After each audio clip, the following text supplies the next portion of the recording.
There's a place in Japan where people forget to die. Seriously, Okinawa has more centenarians per capita than anywhere else on Earth. Researchers spent decades trying to crack the code. Was it the diet, the genes, the green tea? Turns out it was something far simpler, something you can start today. They call it Ikigai. Ikigai translates roughly to reason for being, but it's deeper than that. It's the thing that makes you wake up in the morning, not because you have to, because you want to. The Japanese don't think of purpose as one grand destiny. It's not about finding your calling or changing the world.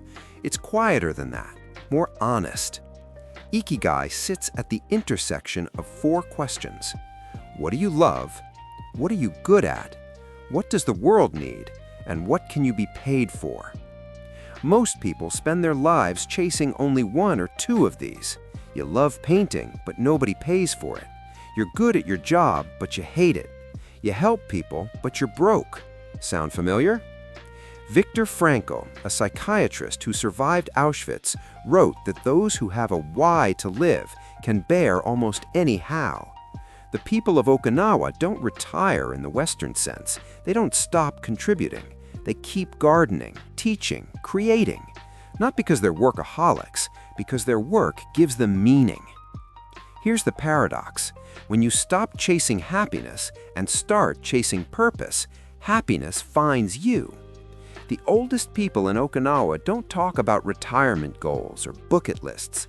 They talk about what they're doing tomorrow. So why don't we all live like this? Why do we feel stuck, purposeless, going through the motions? Because we've been lied to. Society tells you to pick a lane, either do what you love and starve, or do what pays and be miserable. Either help the world for free or sell your soul for a paycheck. Ikigai rejects that false choice. But finding the overlap, that takes brutal honesty with yourself. Think of it like a Venn diagram.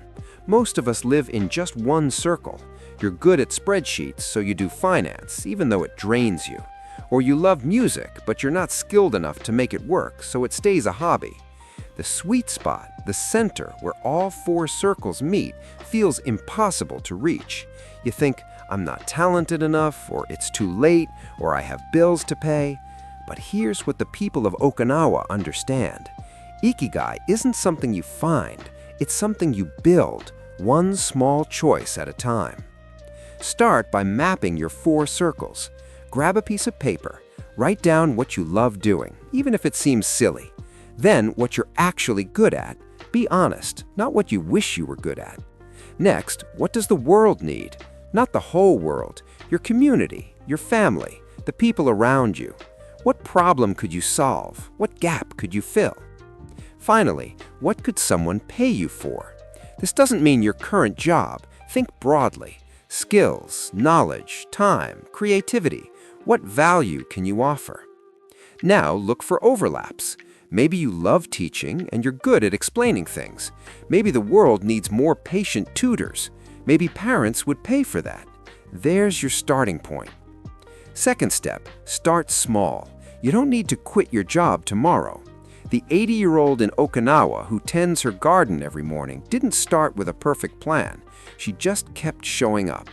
Spend 1 hour a week in your Ikigai zone.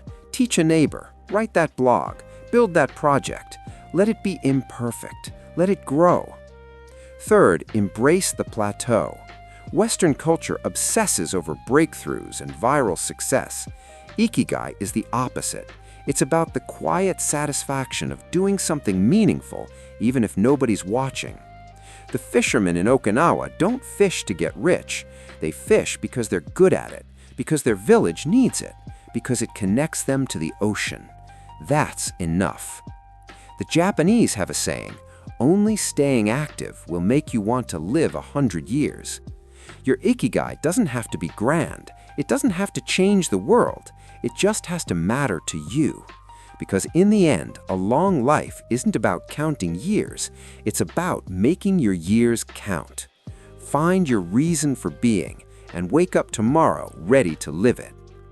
If this sparked something in you, subscribe to Doodle. Let's keep exploring what it means to live with purpose.